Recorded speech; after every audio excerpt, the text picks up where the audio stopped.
So welcome everybody to the last day of the school and the first of today's plenary. And it's my greatest pleasure to introduce finally Dr. Nguyen for today's plenary talk. And Dr. Nguyen is currently an assistant professor at the Department of Information and Computing Science at Utrecht University and a leader of a natural language processing and society lab. Her work is focused on bringing computational text analysis and natural language processing methods into social sciences. And the biggest motivation there is that the sheer amount of text produced through new media today allow to study socially conditioned behavior, linguistic variation, and change in the wild. Her main area of research is computational social linguistics, and in fact, if you didn't know, the emergence and rise of this field is associated primarily with her name and her work. Understanding and critical evaluation of methods was too always among her immediate interests and concerns, and this will be also a focus of today's talk. But without delaying too much further, donc, the floor is all yours. And just a small announcement, and then that we are starting like 15 minutes later than the schedule, and we're ending also 15 minutes later than the schedule, right? Great. Yep. So we're just shifting everything by 15 minutes a little bit. So this is the last of my words, donc please. Okay, thank you. Let me try to share the screen.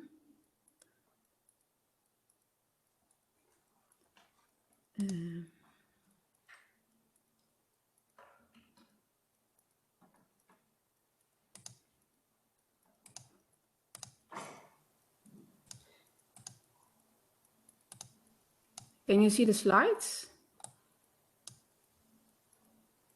Yes. Okay.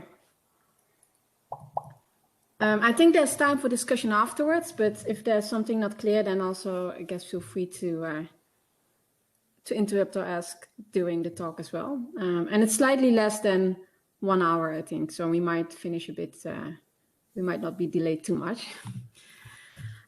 So thanks for the very kind introduction. So today I'm going to talk about NLP for measuring social and cultural phenomena. And in this talk, I want to focus specifically on robust and reliable measurements. So text data is everywhere. I think you learned a lot about text mining during the summer school. You probably have seen different data sources. And just to give you a few examples, right? So for example, we have survey data where respondents can answer answer questions in free text, but even the questions or the answers themselves can be considered text data often. Books are increasingly getting digitized, conversations, offline conversations, online conversations. And there are all kinds of data online, like Twitter, online forums, online news. And all these data sources provided with really interesting, rich data sources that allow us to study interesting linguistic, social, and cultural phenomena, sometimes in the wild, right? And so they really complement some other data collection methods that people have used in the past. So my research focuses on computational text analysis. And if we look at the type of research that is done, for example, at conferences or journals publishing on natural language processing, a lot of the research tends to focus on solving specific tasks, right? So there's a lot of work on automatic summarization, for example, part of speech tagging, named entity recognition, spam detection, etc. But what I'm very interested in, and what I also want to focus on in this talk today, is kind of the computational text analysis that we're interested in computational humanities or computational social sciences that are mostly, I would say, or often driven by generating more insights. Right? We want to learn more about language, or we want to learn more about social behavior or particular cultural phenomena. And although both of these perspectives or goals share a lot of the techniques, I think some of the things that we prioritize are slightly different. So this will be my focus today. So when we're doing computational text analysis that is mostly insight-driven, this is a typical process of how it could look like. We have some kind of research question that we're interested in, and we have a conceptualization step, so we need to think about the concepts that we're interested in or that are relevant. What is it about? What do they mean? We need to think about the data. Is the data that we have suitable to answer the questions that we want to look at? Perhaps we need to collect new data. If so, how? Then we have the operationalization step. So how do we actually measure the concepts that we're interested in? And finally, once we have these measurements, we can apply them on the data, analyze the data, and ask, well, what is the data telling us, right? And in the way that I presented it now, it looks like this is like a linear process going step by step. But of course, in practice, it's much more messy, right? So perhaps the analysis step opens up many new research questions, or once we look at the data, we realize that we also need to change the research question, or we need to change the data and get new data. So often we go back and forth in these different steps, and it's not as simple as I outline here, but I do think these are kind of the major phases that a lot of the research progresses in. And so if you're interested in kind of computational text analysis focused on kind of generating new insights, together with a large group of authors from different disciplines, I wrote an article last year kind of outlining these different steps and highlighting kind of the interdisciplinary challenges involved in each step, in case you're interested. So what I want to focus on today for this talk is a step that's called operationalization. So actually measuring what we're interested in using NLP techniques. As an example, right, we might have a question like, how prevalent is hate speech? For example, on Twitter or on Facebook. Or if we have come up with a certain intervention, how effective is it? Does it actually reduce the amount of hate speech that is posted? Or we're interested in, well, what is the public opinion on social media about this political figure or this particular company? Or what motivates people to participate in public health campaigns? Or perhaps you have a large collection of stories, and we're interested in analyzing or finding stories similar to, let's say, the urban legend of the vanishing hitchhiker or something else. And so with all these questions, we have these really kind of difficult concepts that we need to measure, right? Like we need to measure hate speech, or we need to measure public opinion, or we need to measure the motivations of people, or we somehow need to measure the similarity between stories, right? And so operationalization is kind of translating social and cultural concepts into measurable quantities. So my focus is using text data, and of course, using text data isn't new, right? Perhaps some of you have done human coding before, so manually looking at the text in depth, marking up the text manually. Maybe some of you have used computer-aided text analysis. So there are all kinds of manually compiled dictionaries, for example, with sentiment words. And you can then apply these dictionaries on your own data. What I want to focus on today is kind of natural language processing techniques, and also building on or talking about some recent developments in NLP. So why NLP? Well, one perhaps obvious reason is that it allows us to scale up these analysis, right? So, for example, in NLP or machine learning more broadly, a common step is that we annotate a small data set. We then train a classifier on these annotations, and then we apply it on a much larger data set, right? So you might only need to annotate a few hundred or a few thousand documents or sentences, but if you have then a very large data set of perhaps a few 100,000 documents, you can then apply your classifier to the full data set, assuming that your classifier works well enough. Another reason to use NLP is that sometimes we're interested in phenomena that are just really hard to quantify manually. And sometimes the phenomena that we're interested in are also very infrequent, or there might be instances that are kind of unexpected. And so NLP allows you to kind of surface these infrequent or unexpected instances, or to measure things that we would ourselves would find difficult to manually annotate. I'm going to give you one example of a study that we did about 2 years ago, which is looking at semantic change, so how words are changing in meaning over time. right? So let's say that we have a large vocabulary of words, maybe 100,000 words, and we want to measure how these words have changed over time, and we want to find the words that have changed the most. And this is interesting from both an application point of view, because if we develop tools on a particular time period, and we then want to apply the tool on another time period, then we can be interested in knowing which words have changed meaning over time. For example, if we have a particular dictionary with sentiment words, are there particular words that really have changed the way that they are used, and we may need to update the dictionary. Also from a linguistic point of view, it's interesting because linguists are often interested in studying or understanding the mechanisms that drive linguistic change. And if you want to do really fine-grained analyses, you need to have good measurements of how words are changing. So for this particular study, and also in another study that I will talk about, we're going to use word embeddings or word representations. I wasn't entirely sure how familiar you are with these techniques, so this is a very short summary of a few minutes to highlight at least what you need to know for this talk. So word embeddings, or more broadly word representations, we can think of words being represented as vectors. So a vector is just a list of numbers. So A is a vector with 2 numbers, B is a vector with 2 numbers. And because they have 2 elements, we can say that A is a 2-dimensional vector.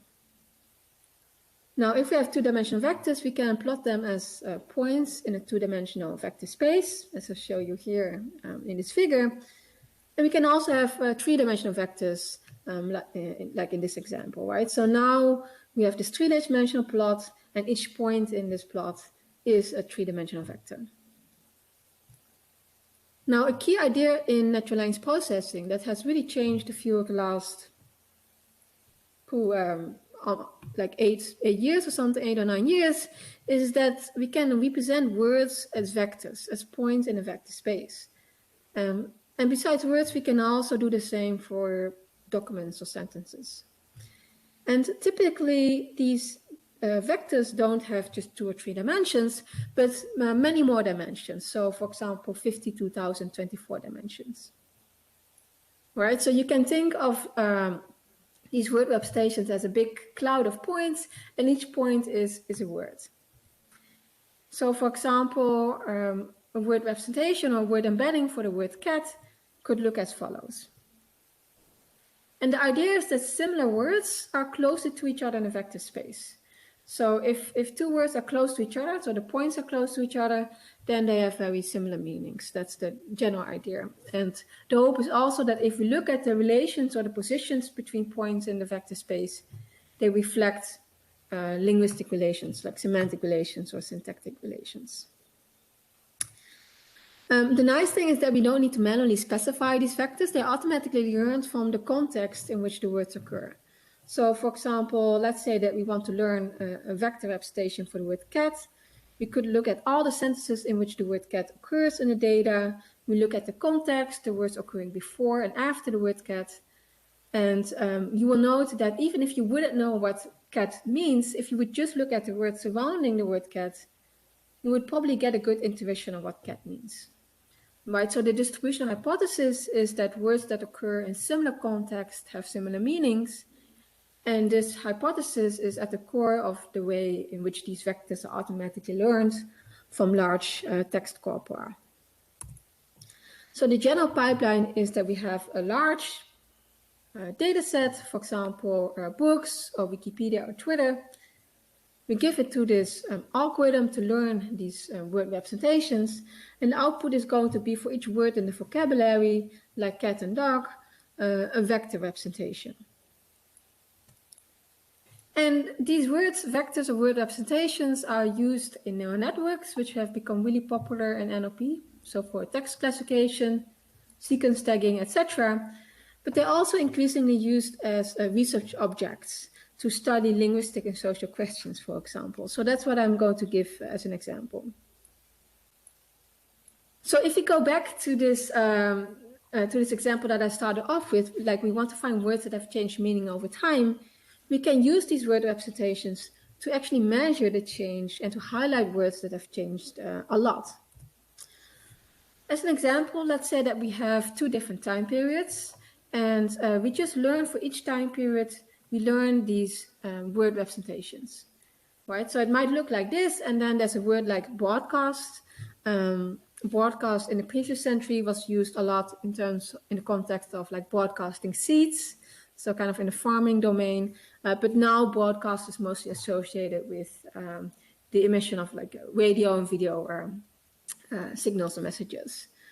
And so let's say there's this particular word like broadcast, and if you look at the position of broadcast in period 1, it looks like this. And then if you look at period 2, which is a different time period, you train word representations for that period. And now you see that broadcast has moved a lot to a different part of the space. Now that suggests that the meaning of broadcast has shifted between these two different time periods. And we can measure this using different metrics, like, for example, you could use something like cosine similarity or overlap in nearest neighbors. But the general idea is to look at how the position of words is changing over time if we have word embeddings for different time periods. Now, there's been a lot of research using this idea, for example, looking at semantic change over decades or centuries. In a particular study that we did, we were looking at a very fine-grained change over time in Twitter data on a month-by-month basis over 5.5 years of Twitter data. So I'm just going to give you a few examples. If you're interested in the full results, the paper is below. But here are a couple of words that were highlighted by the system that have changed the most. So one of the words is vine. Vine can be used as, grapevine, for example. But Vine was also this video hosting service that was launched in January 2013.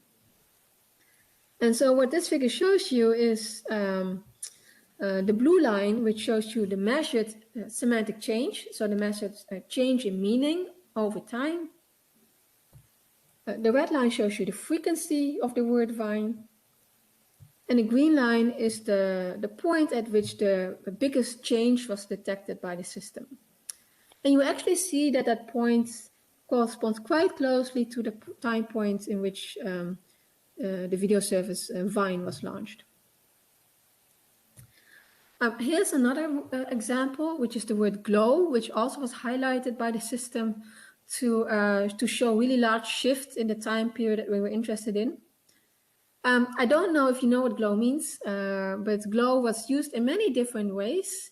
But then in August 2013, rapper Chief Keef, he released this video, Gotta Glow Up One Day, and this video became viral. And glow acquired this new meaning of an impressive personal transformation, for example, in style or demeanor. And again, if you look at the green line, which shows you the point at which the biggest shift was detected, it again corresponds quite closely to when this video was launched. We also looked at changes in emojis. So this is another one which is the ghost emoji. And here we actually don't see a lot of change. So the blue line is quite stable, which is actually what we would expect. But we do see a big temporal pattern in terms of frequency. And that's because this particular emoji is used a lot during Halloween. In the end, in February 2017, the system did measure a large change, but when we actually looked at the data, we found that this was mostly because there was a particular bot on Twitter that was generating a lot of messages with this particular emoji that kind of polluted the data a little bit. So we did find that these methods, and especially when using Twitter data, are very sensitive to data generated by bots or particular events, etc. In a more recent study, we just used exactly the same techniques, but then we focused a little bit more on the emojis. And so here's another emoji that I want to give as an example, which is the skull emoji.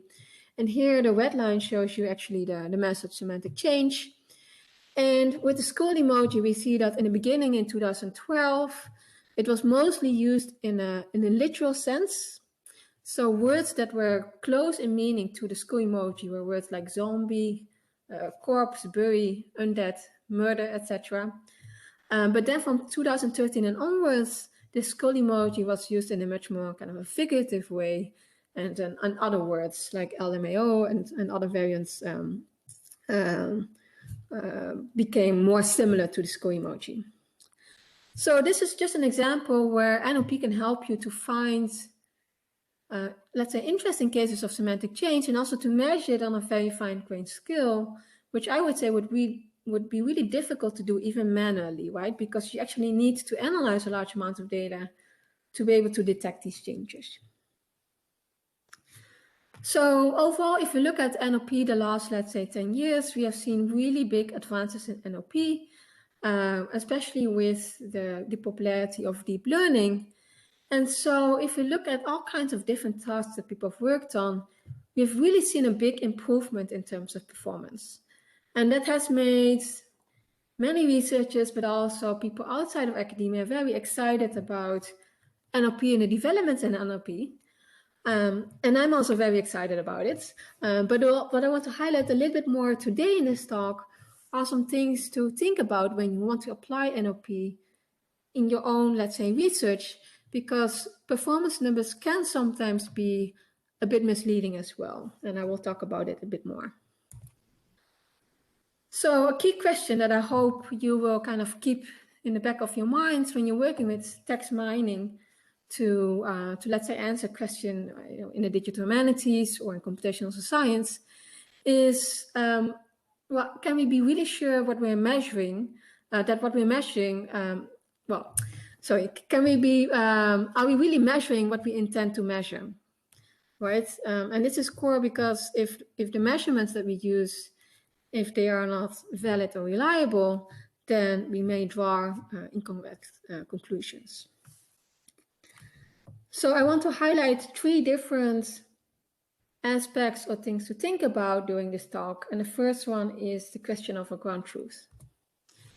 So in natural language processing, or more broadly machine learning, we often compare the performance of a system against some kind of a ground truth, which is what we consider to be the correct answer.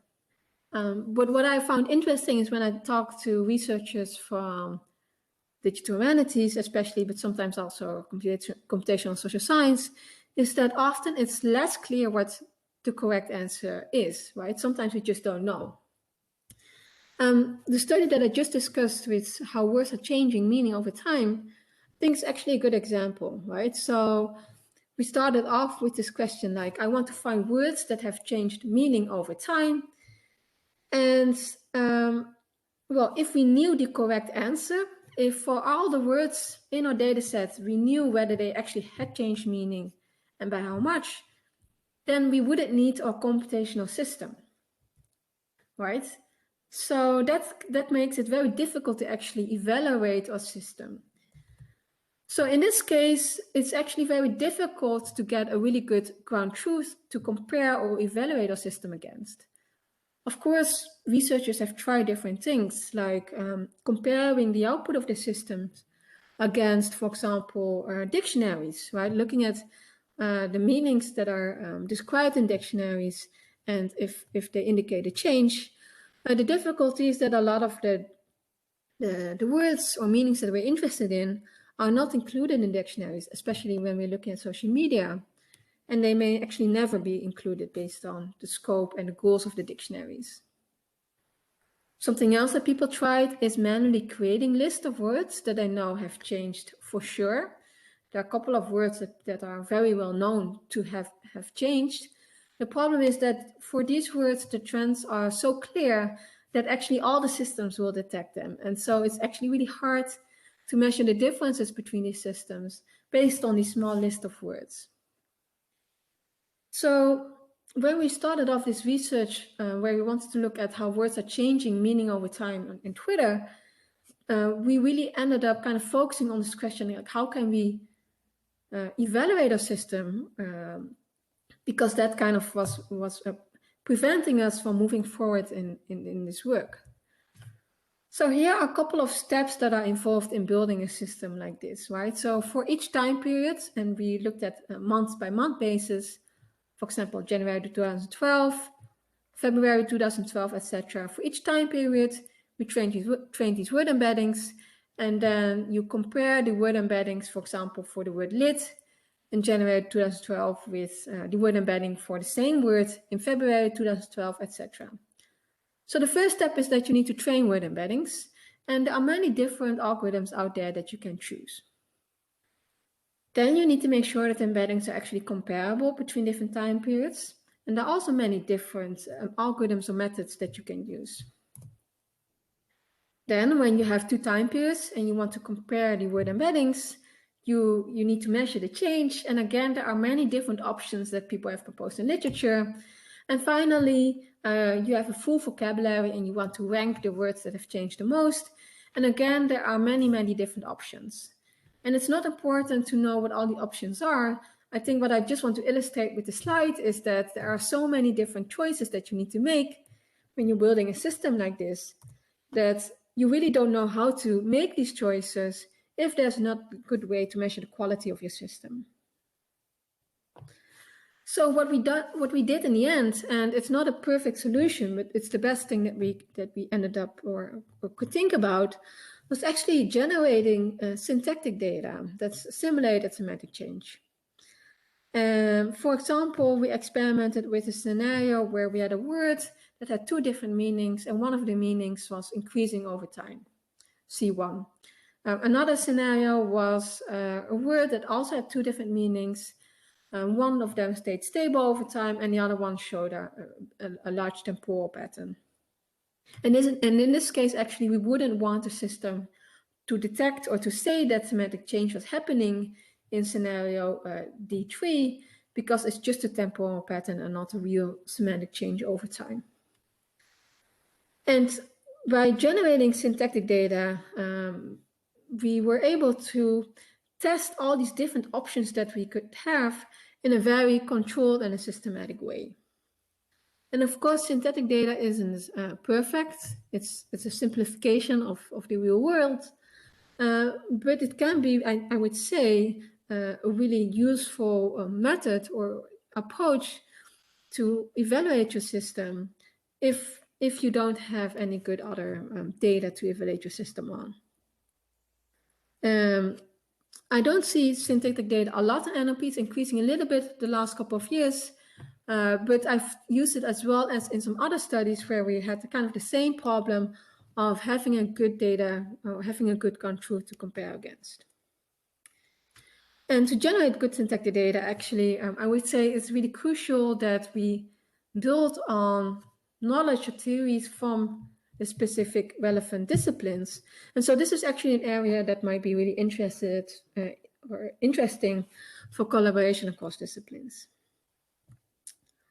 Another aspect that I want to highlight in this talk is which signals is the model using to make a particular prediction. And I want to start with an example. Maybe you have heard about this one before.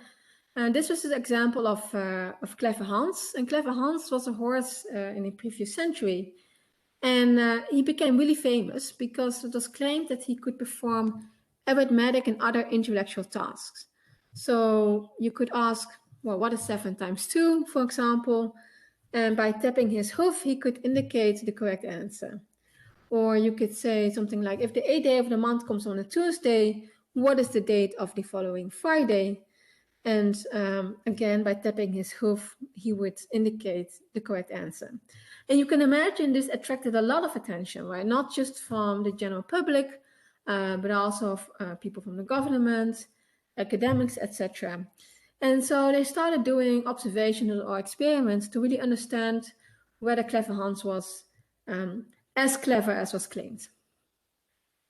What they noticed was that if the owner of Clever Hans, or at least the person asking the question, didn't know the correct answer, then Clever Hans would also often give the incorrect answer. And it was suggested that Clever Hans wasn't actually understanding these questions, but Clever Hans was able to to pay attention or to learn from, let's say, body language, facial expressions, etc., from the person asking the question, to know when to stop tapping his hoof, right? And often this was probably unconsciously done by the person asking the question. But what the main takeaway from this example is that if you would just look at the performance numbers of Clever Hans, like how often did Clever Hans answer the question correctly, that was very high, right? But Clever Hans didn't actually understand the question, but he was able to answer the questions making use of other signals that people hadn't thought about. And we actually see the same thing happening in NLP, where we see really high performance numbers, but it turns out that these systems are really easy to fool, and they are not as robust as one might expect. As an example, let's say that we're looking at sentiment analysis. We're given a review. The task is this review positive, negative, or neutral? Right, and well, in this case, the review is positive, and the system might pay attention or give high weight towards like masterpiece, rich themes, grips your attention like an iron claw, etc. But it could also very well be the case, and we do see it also, that the system is also assigning weights to names like Christopher Nolan or just in general actors and directors, because there are particular people who tend to perform or be involved in movies that tend to be well received, and some actors or directors tend to deliver movies that are often less well received, right? So a system is just going to try to use everything it can to make a good prediction, even though as humans we would probably say, well, if the review is exactly the same, but we only change the name of the actor or the name of the director, the output of the sentiments shouldn't change, right? But we do see that systems are just paying attention to, well, spurious correlations, like, for example, the name of the actor or the name of the director. So a message here is that these models, they can be right, they can give the right prediction, but sometimes they can be right for the wrong reasons. So how can we be sure that our system is actually measuring what we think it is measuring and paying attention to the right parts of the text? So one approach that is becoming increasingly popular was proposed last year by Ribeiro et al. At ACL. It's a nice paper, so you can take a look at it if you're interested in it. And it's called a checklist approach, which is really much motivated by the way that software is tested. And the idea is that you craft really controlled test cases and the expected outputs, and you can apply them to like any black box NLP model. So as an example, with sentiment analysis, right, we could have a sentence like that cabin crew is extraordinary, and then the task is the text positive, negative, or neutral? And in this case, the text is positive. So in this checklist approach that Ribeiro et al. Proposed, the idea is to make these very controlled test cases in which you also define the expected behavior. So for example, one test type could be, well, if we switch the location, the prediction shouldn't change, right? So if we change the country or if we change the city, then the predicted sentiment should stay exactly the same. And in that paper, they looked at 5 different systems. The first 3 are commercial systems, and the second 2 are state-of-the-art systems that are often used in academia, BERT and Roberta. And you see that there's still quite a substantial failure rate, around 6 to 20%. A similar test that they crafted was, well, if you switch the person name, it shouldn't change the prediction. And again, here you see that still a relatively large number of cases go wrong.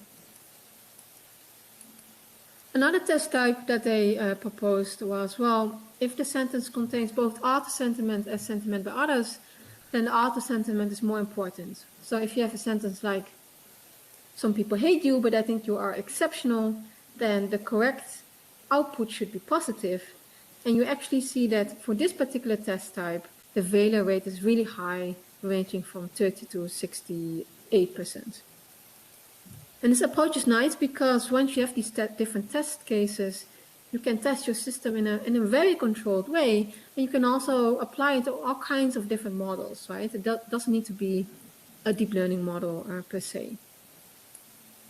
So what I now want to give an example is a study that we did that was just published this year that builds on this idea, but we applied it to the task of hate speech detection.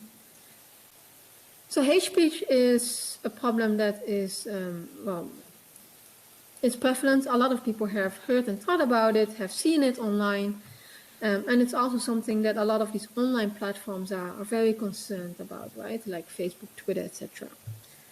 And so there's been a lot of work on automatically detecting online hate, but it's also very difficult because it's very contextual. A particular word might be hateful in one context, might not be hateful in another context.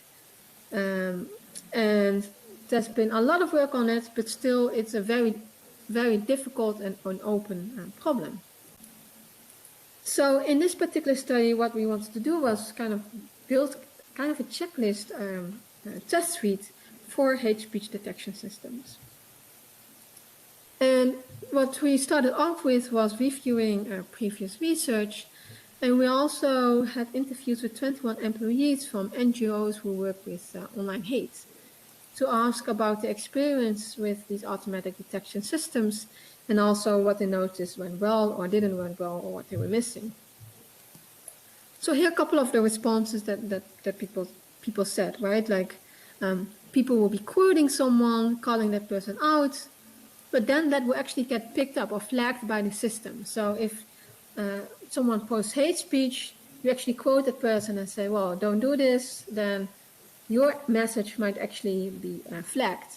So another person said, well, I've seen the algorithm get it wrong if someone says something like, I'm so gay. So this suggests that these systems are very sensitive to particular keywords. Another response was a lot of LGBT people use slurs to identify themselves, like reclaim the word queer, and then people report that, and then that will get hidden. So based on these responses and previous research, we crafted quite a large list of different test cases. I will just highlight a few of them and the results that we got. So, so this was research that was published this year in ACL. Here are just a couple of these test cases that we had and the results. So the first one is a very explicit case, so an expression of strong negative emotion like I hate, and then we had a placeholder for identity words, so it could be I hate women or I hate, well, another group, and the correct label is that it's hateful. And the three systems that we experimented with were two BERT-based systems. So BERT is a state-of-the-art NLP model. So we had BERT trained on two different data sets, as well as a commercial system that's used a lot called Perspective. And for this particular functionality or test case, we see that the performance, the accuracy is quite high. Now for the second functionality that we tested, the use of reclaimed slurs, like particular words that are often used in a hateful way, but they're now reclaimed by the communities. And so if they're used by these people, then it shouldn't be flagged as hate. Here we actually see the accuracy drop a lot, right? So the accuracy ranges from 28 to perhaps 40%. And this is really problematic because you will actually, if you would automatically delete or flag a post, you would actually target particular communities or groups more than others. Another example is negation. So, for example, non-hate expressed using a negated hateful statement like no woman deserves to die, for example, which is non-hate. And here we actually see that the accuracy is incredibly low, ranging from 3 to 13%. And so here you see, or at least it suggests that these systems are very sensitive to particular keywords like die, and it's not able to handle negation really well. Also, what we see online is that sometimes people posting these messages, they try to circumvent these systems, for example, by adding spaces. between characters. And also here we see a much lower accuracy compared to the very first case, which was a very explicit expression of hate. And so the nice thing of this approach is that it's very easy to generate these test cases. You can do them manually, but then you can look at not only the overall performance of your system on a test data set, for example, but also really understand the strengths and weaknesses of your system using these controlled test cases.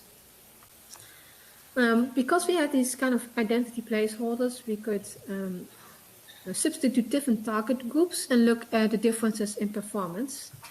And what we actually saw was that the commercial system had pretty good performance overall. So across all these different target groups, the performance was very similar.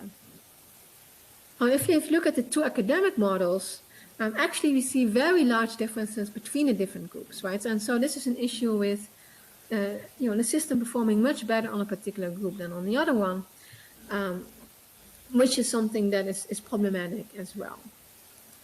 And so you can see that these test cases can be used to not only look at the kind of doing error analysis and looking at the robustness, but also address or study questions related to fairness of these systems.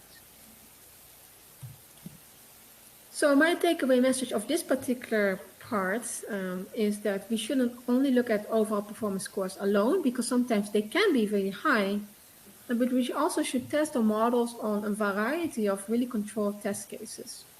And you can just manually create them. And so I hope that when you're building your own system for your own research question, that you will try to come up with, well, what are a couple of test cases that I really want to check, some corner cases, and see how your system is doing on these. The final aspect that I want to highlight is how reliable are our models. So when we're doing measurements, we want to make sure that the measurements are not only valid, but also reliable. So the last couple of years, we have seen huge advancements in deep learning and NLP, but also research has started to show that these NLP models are perhaps surprisingly sensitive to small changes. So for example, when we're training word embeddings, then we often have this large data set with documents, but just the order in which these documents are presented to the learning algorithm can lead to changes in the final output and the final model.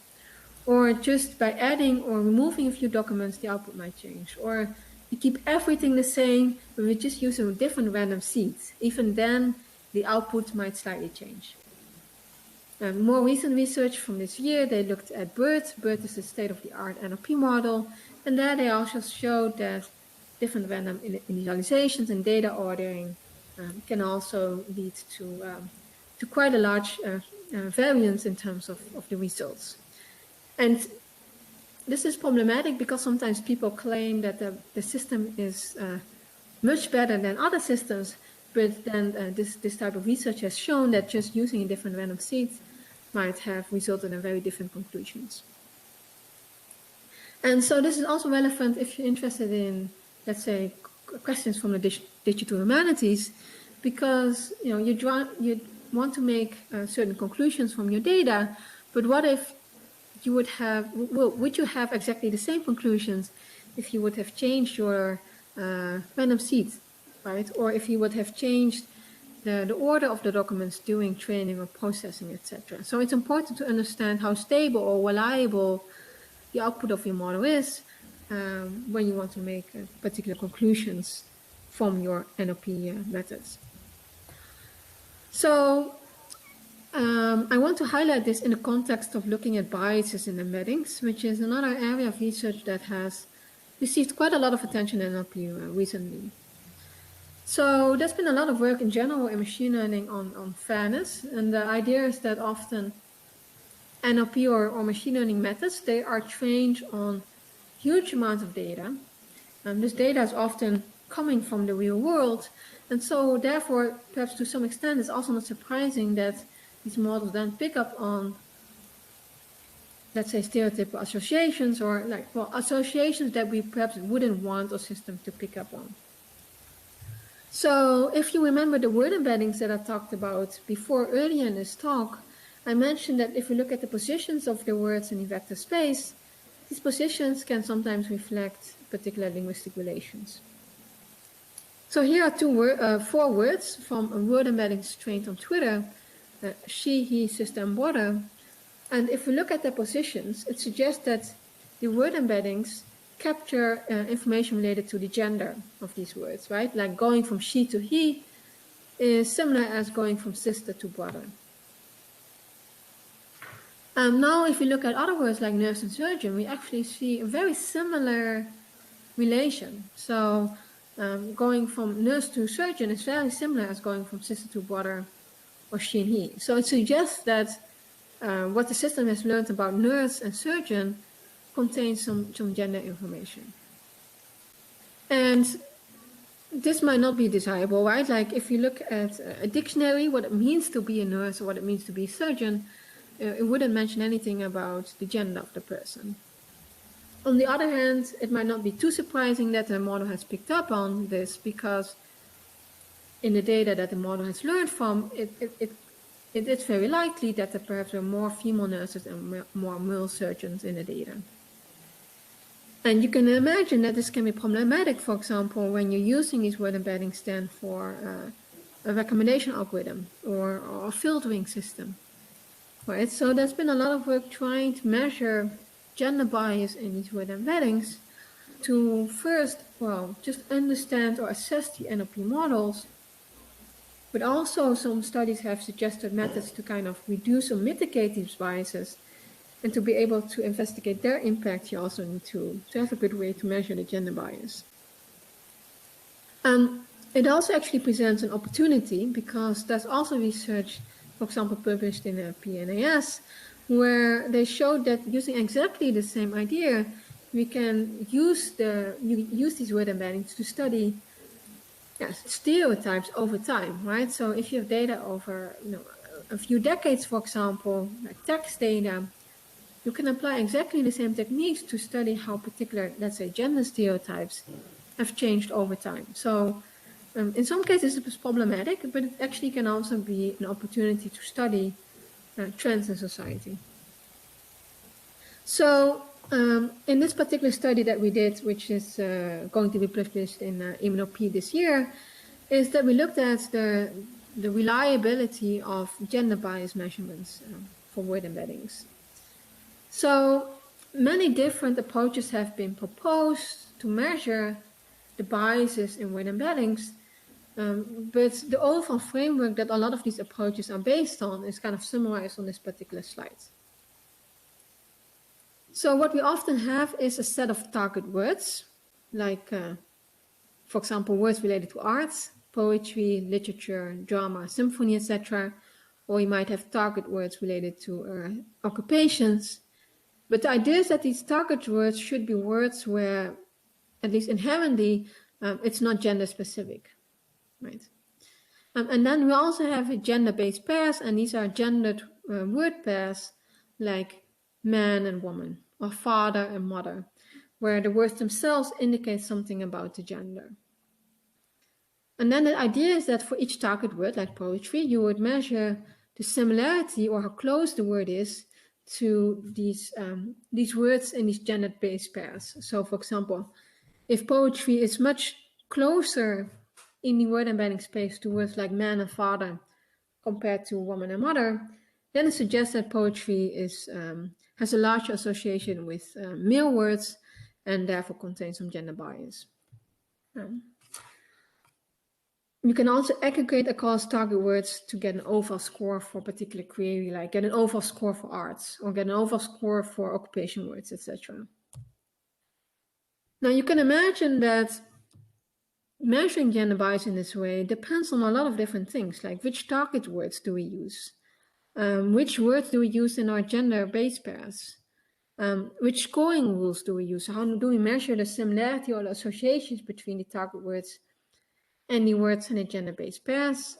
But even just things like, well, which random seed did we use to train the word embeddings, etc., etc.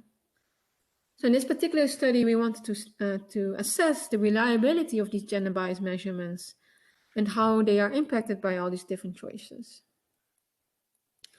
And by doing so, we build on measurement theory that's often used in the social sciences. Just to give you an example, right? So let's say that you're doing a test on English writing proficiency. Then the test often contains of many different smaller tests or questions, and these are often called items. And then someone is grading your performance. This is the rater. And each time you take the test, it's a measurement occasion. And so what you would want is that if your test is graded by a particular rater, or if your test is graded by a different rater, then you would expect that the scores are very similar. Or that if you do a test on English writing proficiency today and a test on English writing proficiency tomorrow, assuming that your writing proficiency hasn't changed dramatically between 2 days, and of course that the tests are not exactly the same, but they're measuring the same construct, then also you would expect the scores to be very similar. So statistical reliability is about to what extent does a measure produce consistent results.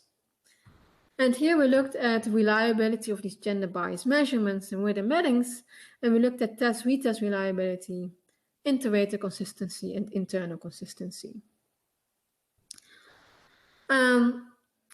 Here's a short summary of the results. So for example, with test-retest reliability, what we did was, this is the overall kind of framework of measuring gender bias that I discussed before. What we did was, well, if we have a particular score for a target word, like a word like poetry or a word like literature, would we get, how consistent would the scores be for these target words if we would just change the random seed that was used to train the word embeddings? So we trained 32 word embedding models with exactly the same settings but different random seeds. And then we looked at the consistencies of the scores for each target word. So here are the results. So the test-retest reliability is on the y-axis, on the left. So 1 is the highest, it's the best score that you can get. And we experimented with different sets of target words that have been used in literature. So these are the first 3 columns. And here we see that the test-retest reliability is overall quite high. Often it's higher than 0.8. In general, it's always higher than 0.6. But what we also did was we also tried to measure the test-retest reliability of the full set of vocabulary words as well as frequent words. And here we actually see that the test-retest reliability is much lower. And we actually saw that for low frequency words, the test-retest reliability tends to be lower. So what does it mean? Well, let's say that you're interested in measuring bias in word embeddings, but you're interested in a particular domain or a particular concept for which people haven't created these list of target words yet. And what you're interested in is also less frequent or involves words that are less frequent.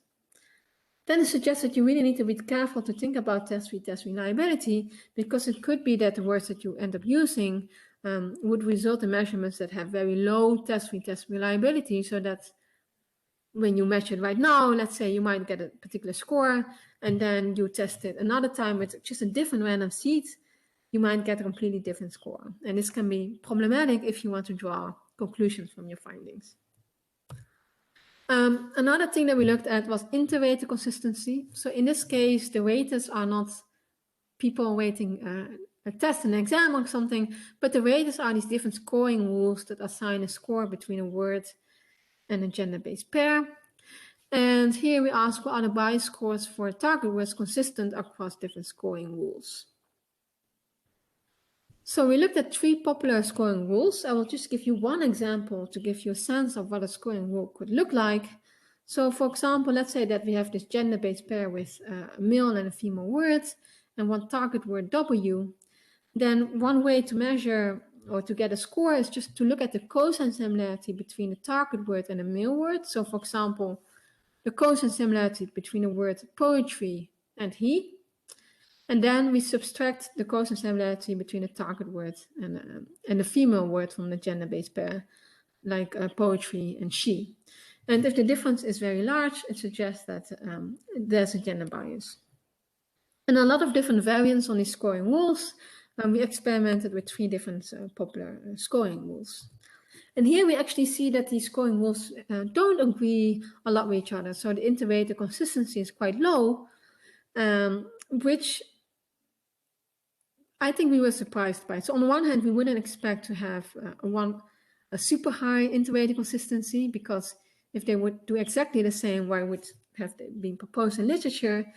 But they have, I would say, very low interrogate consistency. And that also means that if you want to measure bias and word embeddings, you need to actively choose between which of these scoring rules you prefer, right? Because often in literature we see that people tend to use one that is convenient or that they happen to know, but you might get a very different result if you would have used a different scoring rule. The final thing that we looked at was internal consistency. So if we again look at this plot summarizing the way to measure gender bias, then we have these different target words like poetry, literature, drama, and symphony. And they might be aggregated into an overall score, for example, an overall score for the concept of arts. And so with internal consistency, we ask, well, are the different target words within a query consistent? So for example, if we get a high score for poetry, will we also get a high score for literature, drama, etc.? Here we find that in most cases, the internal consistency is quite high, it's high than 0.7, but we did see substantial variations. So for example, for science, the internal consistency is quite high. For math, we see some very low scores, especially for one particular data set. And so, again, it suggests that we have to be careful with how we construct these queries and the set of target words that we use. So to summarize this particular part,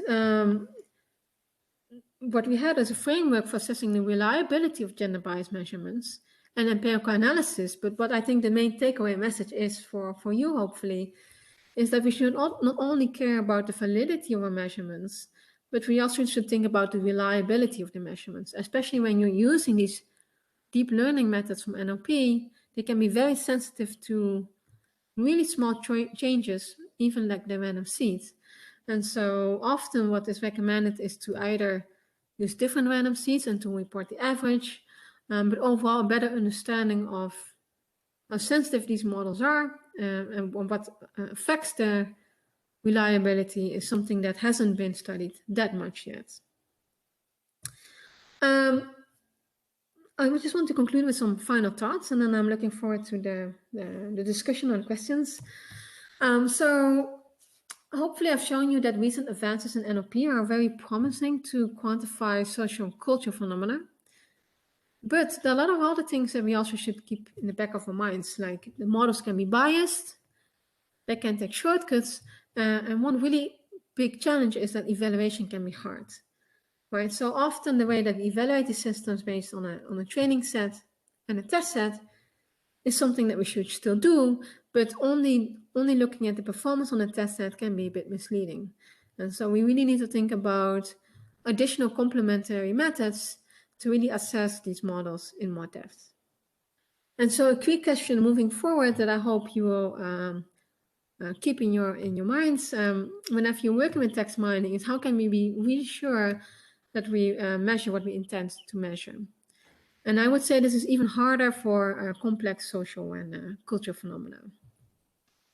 If we take a step back, and it's a bit of a simplistic view, but it summarizes, I would say, the main differences, is that the work in natural language processing tends to be quite task-driven, right? Often we compare against some ground truth, some correct answer. It often tends to be a lot about prediction, performance. There's this issue of leaderboard chasing, where we just keep striving for the best performance on a particular task, and the models tend to be quite black box and difficult to understand. Well, in the computational social sciences and the digital humanities, I would say it's much more insight-driven. Often the models use a smaller number of features or variables, and it's much more grounded in theory, or people are much more concerned about explanations. This is, of course, a simplistic view, and I would say that actually in the last few years, we have seen that NLP is moving or has realized that a lot of the things that have been underexplored in the past are actually really important. So now we see much more attention towards data quality, explanation and evaluation in NLP, and the realization that focusing just on prediction performance isn't enough. And I think this is a really a promising trend that will also, I think, make it easier actually to perhaps collaborate or find points for collaboration between researchers from NLP and researchers from the digital humanities or computational social science. So moving forward, I hope to see more interdisciplinary collaborations and learning from each other to come up with good measurements of social and cultural phenomena. Yeah, and that's it. So thank you for your attention, and thank you very much. Yeah.